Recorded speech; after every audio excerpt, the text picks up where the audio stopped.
production. I'm my car about the bow crew nsem dwumadie so me am dim tintimam dia ne jamfi bit me afrem Father Blonzi. We a new program I associate dey blemu. E yo kuro nsem enye abufu de onim wo kuro nim no ane yese beka ane yepeniye.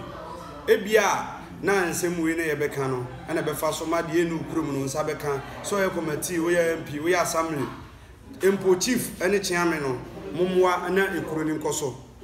We a second one, Anna, you so by you to us or Eddie to us sa the amount. Ayo Krumusem, Yangas or Nubi Moko, announce Ruti Fia, Yanga Sentia will be a share or Heno and Nijua, Bra, Yeska and Kobabia Wahaya, the Pasoba program no soa, Ebefro, not Yanua Betchum Como. Anna Boff will be now so I send the program in below. Above for the Bini Quambase is Sebra, or no one about. Say go to no red market tono 19 club over 20 and a year be beside no surprise no down but still Quambase so busy 20 flat calat and so dear when you kula no 23 calat e be 23 20 23 30 could be atom the bawa 23 50 into blanty on ton go to baby Quambase wana what they call when Quambase so jabo blanty kesi mu between friends 200 25 24 24 and na one guest house na one sports center na one zebra baby abenom any baby abeda de say wo benom na waka ho nya baby na de dabi na one sisi baby bebre oguso so sen ye nwoma na one baby obi encha so konkoma ho oba nso omom ye adwuma ho no manim te benya ni pa bi te say ma no abena mafia emema no so Nicholas ebo ho ye cameraman ana DJ perfect aha de baby a waje ndini ene ye ni ablante bi na wetwetwe nkomo ablante no free krom ye wonfiri baabi a free krom ye wonfiri baabi a ablante no so enye nipa mu nyina na ebia ebi ko school ebi yese ono on de wo se wa fa so ba enim twini enti aha ani ye behu oguso wa new camera oba yeguso ebia be kasa be yukra no nya producer enti so hwe no ani je ho a wo de number betu dwa uwia frɛ no ablante no on de wo se nyom ba mitim so ko school and so training mo ha baka so really go ablante na haya no fire na ye ne bi atwetwe nkomo no aka de onu krom wo wie so a ye hu se e ablante ye wie no ene ene kasa ene ablante Texas ane be twetwe nkomo Texas na ko ya bi boko ayana me da wasin so me da wasi se wato nsa afrem o nyedi kesi wi so ya kase Texas ya hwan Texas free krum ya Texas free ya we wasani ana we 50-50 oh me nya wasani oh me kase fine me ma me free krum ba me papa de ono free James Nkwanta ba me no me papa no me na see wasa ana danger very good 50-50 yeah. Okay, second tell us tell us who go school and I want go school. Oh, school there. Me call ba me mi anko enu actually be. Ba me man go school Grand team. Me call kakra o ja, me call kakra o sra. Ba me ka say baby eni. Na me go school pa otu. Na just say otu the same one ko anim. Baby a otu fans are moving na any old student any new student are moving na moment ba puni senior man and so ko otu a answer ne be say tell us na te ha no ye ma ne mo ne nwom o ma e freestyle kakla ne mfanfa o mfanfa otu hu ne say school we no kwa answer na nkomotwetwe kla ya to aso and me freestyle kakra mfa otu yeah very good news say school na call okay Matthias Miko utu jana mabin what name is on with you Miko utu jana mabin me nya before but me pese me too but ablonzi we dey me pese me koni bebre on dey me chiro bye what sister no dey ana okay come ma me ye bi kakra we fie answer na you be say tell us na ntwetwe nkomo no omo munyim de omo nim omo hu ana obo nso watete asenwom pa ba face no hu enti wo de ansa na ye bekọ nkomo twetwe no so no me person ma wa onyom ba ko a ebia omo mu tie ye no omo hwe ye no obi atenwom no ba onim sa ablante we na ede ebo enti owu mo nso ho to nse Texas no wonie Okay, Matthias. Okay, na me asama to nyum no Vegas to ma me masala bi alaji part 2 for G must be. Ana offer da bronze ya. Yeah, kekeke. Intimidity. Minya bi no minini ne di. Na odidi mechi. Afeminia me fi hu sisa kosi na to na mini bi ne di ya me hu ayesi. Ka me mu wani nya baby fa wuti ntuwa. Udi didija mi bimpo ahwe wunti no twa me ma mi sintu no sa ho pa e boti nya me ma ma nim awon cheda ni feli ye de fenya mmobu komo yale ye to no ye mu abu ampa tell us na ba no fans no tell us anete ya no voice no kola ma to say e tell us na sisi tell us baba he mpanfo say ya bodama bodam frifie ya bofifie enti wo say wonyuma se no we yo kuro mun se mo ba ya nyum tuni no o say ye ma hu bibi say e bia na obi o wa bontin say o kan kuro masem ba won so da o talent bi adi a kire wo she bibi ase no e bia nyum to ase no say na busuani bi aka a kire wo fie say e bia koso ana emwa wo e bia kan bibi sa a kire wo aya me wuni se nipa wo ya ade a at times aya efifu hu ni se ade 11 efifu hu ni se bia ade a wo ye bia wudimi asase no atene chon inti abibia me di broken mi bitumi ho fo o ti se wuni sika na ye tia ye se nwumi de mwa ni ye pie akọpa edwuma papa be ye nyeja na afofo anu mu si so bi esa ho aya mi tie broken mi me no pa o si sika ne title no me pesa anyi me permitie sa anyi na ya na me raho ba me hu ni se asase ni so abawi ni be kese afi obo se nipa no atene ye wo ya ase di Father Bronze no bodi e udi akira na sa kole kan udi nipa no akira ka prempo bebo nti ande sa na ti mama te freestyle de wa ha de oba mi bebere ba ye nwura ekrom no ye nka ekrom nsem no 1 2 bi na afi ye pese wo down talent bi adi ma afoforo eno mo hwe ana wo ye ntuni bi na se bi a wo record label bi na pese wo fatazase a ye be wie no de number bi abatudwa ba pese wo kan ne kuro mu nsem na ebi mpa na nam afidie we so no na de ni kuro mu no ebi a MP a wo ye mpesu aso assembly DC no ana committee no omu se kuro no enko ba bia nti no moyi omani na ebia na na mu so na omo aboa nti sai na ana akakra be na obekanfa ekula utimu na afi ye no akọwo abrabo nzem try timu de Father Bronze se ye ka se ye ka dwabo asem de a metimi no watana ma de achi cause me ka se be 13 years ni na me ka se ye how ye galamsey ba me na mi so akra me say me ma me ne me na no ne ye ma me mu penfu wa na ye papa mo no e communal betimi di si clinic ma ye sa me na galamsey mpu ma ye on ye me tro no o ma do ma ho de ye si clinic ma ye but galamsey ba me ka say ke kan ko 13 me ka say 13 years 12 years ni on ye me tro no but me fine o ma ye galamsey ni de and me think I say me who say galamsey for directors be yi kwa ma ye aben ye kwan very good directors me yi kwa galamsey for yi kwa ma ye o mo to mo deze do mo grade yi kwan ya de ma ye but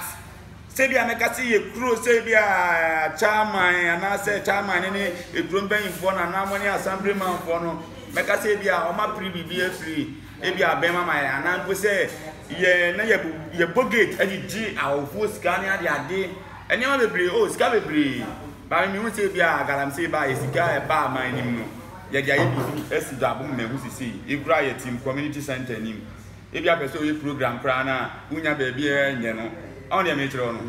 grass patapa mu tri ben sunya me ye mo ni ade ni we enso ase o ka so ko fa yi na se ge di flow kin ba ye nya ba bia be ye no on ye me kiro no ye nya ba bia be ye no enti kuro na ye timi de fine me be 13 years ana galamsey ma nya na o mtutu pipe be 4 ama me hu ye ba if you me hu say empunti obi asa be kuro ha bi on ye me ken and the economy de kasi come in sema ade be chen ye kwan si se nye small scale mine galamsey fo a omo be twa kwan na mai kakra ye kwan bi o ensuo toto asokra na kan ko na ka ba ye akakwa pa this e wudu be bia yi card ko du be bia pass nya wusi na fa ensuo du akra de da akoko du watwa aka akofra juneti asa aprasa wechi a o ye ne dey ntimi go market india ne dey me dey you grow masem dey me kase me kan Father Blonzi bit nya tra ma dey achi ya da tell us ase we broken enya za tell us enya sika na abaji no tim fa ma no ba bia ube yeso no ana ho odin wo tell us kurum enti se eyo kurum asem we nya bufu ba so ayi ni obi atem we ye committee na utifie na wo hwe a ye ni watem anu wadwuma na wo ye ne ye se watu hu asi wo so bebo aman ne de nyagidie ne nya vim na fa bo aman no wo ye committee a wo so ye wadwuma se de committee ye wo ye assembly wo so ye wadwuma te se de assembly ye so ani iguso a ye kase tell us why are there what can the only mu okurum inti sisi ya wo ye nyumtuni na se kase tell us a hete na community center bia ni ha obe twa busu wa oh ene die ibia fine me ntimi le bibia mo wa no but ibia community center ni ha na se ni bia me hwe na se me beye bi wa me program a me program ni be je be bo me dia ene me ba be boni free na me program ni aje adwempa wo tim enti adwempa na ewo ntim no ana e pese ye boa onwua no e ma ne ko sa program ya no gusu ayedi eye ahefufo bi hyase aya no mo pese bo mudi ba nana enkwada nana 14 ba bia obi en chaso koma nana 14 so aso yi ma gusu ayedi program we blow ahefufo bebre ana utifie na pese oba we ye nyu sika ye nyu eye ukuro mu nsam nana 14 ofiri ha ba odi hini wo ekuro foforo so de mpana na 14 wono se no wo ye boy na no wote no ngodi hini no odi hini no wo hu a wote se de no wono wote na wonyenyi yimu nana nyankwada abetena so akopem wuda waba no de ya wakan kuro mu de ye wo nso future na be ma watu mpon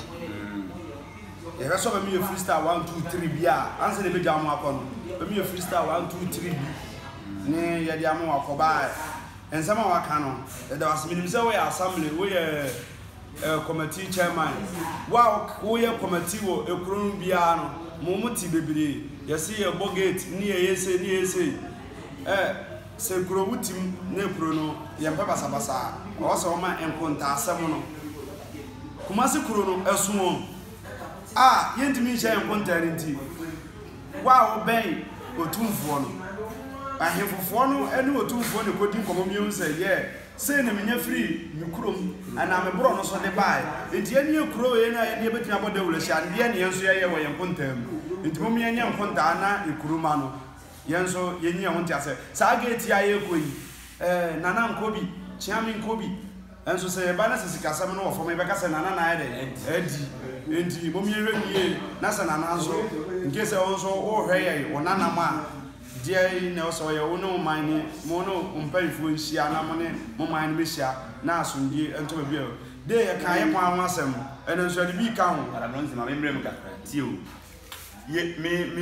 nyi fi dwabo ha na ye wo me ha na me fie me nyi ya betu ye nyina me hu se ebi assemblyman as chairman as dwabo o me dikuro na no o ma bu man ne youth na ye o na buda nkonta enya nkonta asem se bia ye tu ade bi hu bon se enti e bia yesia ye ne mo disguise se ni me hu bi sada de bia o ma na ebu omo nana chiame e bia nana chiame kwa yi assemblyman committee for o mo kan o gitum wi a youth bia ni hu asem o mo ni youth nchia o mo nka bibia nchire obia eno o ma na do mo pele ade nti o mo hu ma ne ma o mo ni pattern bi na o mo ye ina ye ne timen fo ye mfa sa anso chichiri kuro enti ya se de ho na chichiri kuro no enti se ye peni ye de ade bi ho a no one will be any movie. Now, free Adiana Puyi. Young Bessie Bessie, woman, I'm a cassette in a person, my own Yomona or wow Yomono.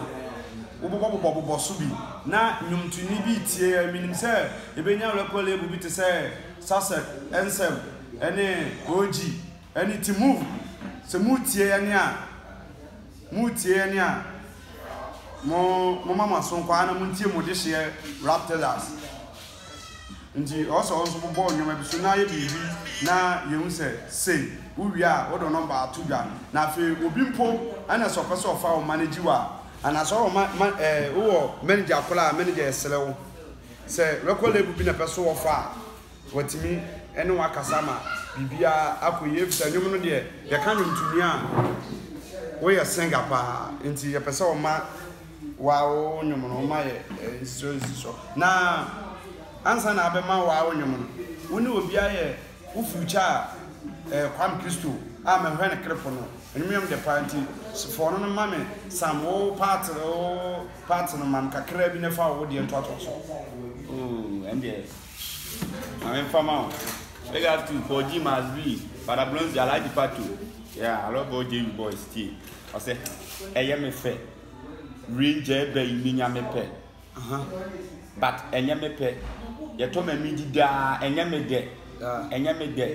enye me fe se me hye wase na ma pa wo chew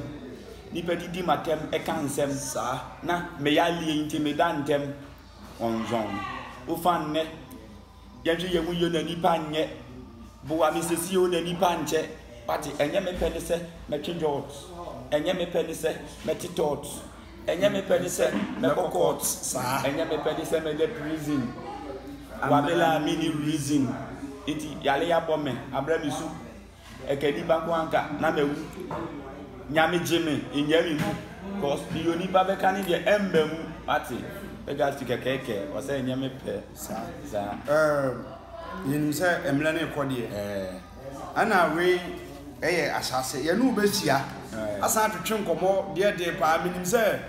emle kakra di animi wo de tracks beba tracks bia be bia bo hu da wulu ha ana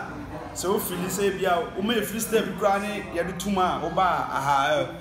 pato bronze o ibe jama ma ba ansa na abekọ no wo nwum bi wo ha unwum nyina na mtie enti wo no de A to Z wo wi a na me no awie na afidi o se me de ma matie for me de amomo eye mele nti on de eye mele ne de na udi very good o say ene boni nyini eni sikape ibi so atie for muntie ha muntie nyum na nsam oguni ni akete diagido ebani se intia sika kakra woni ma ibe nyanso dia yeso enu nti ameni nu yempo wode ne eje na ni krom ni fraud boy kwadi yedra ko shafa ni buloni yesu ewuji no ne de ni ulafi minini ne si so no wato range te wose me pe me de ye ma ye late monza matobo le nyame ya boge ni gina pinti brother no mistake se bonza mutimi nyame no debate many me mo Camry mu rain ne mo iPhone ye many be yo kita Bible say anything you want brother ask the God ma wani me nyame nipa man of God fa kwa se me nyame nko ano bi court fi se ubi saba ko obema wodobo upekoko obema wodokono se onyame no besi wo kopo hwe unyi chop ko roberto wo kono ono odo mbrenhwem mo bia didida kakala becha wo ho brother yibima pa yedai yebedi nse ene sikani brenti ipa yenyi nche mememre wo mre eye mre obi amre onzon father blonzi ebeba manadi very good ala obusia okramari pizza no obusia Eda form. Majo to an mattress so am any near that form. The grandma repeat that the bush that form. Very good. Tell us to train come on. We say you bush to train. We so open tell us the number be tuga. Enti wa opeso ni tell us ye track bia no. Fa number tuga say bia obi hia na so person no an ofro no edi come a. My number is 0550 7th away 2007 0550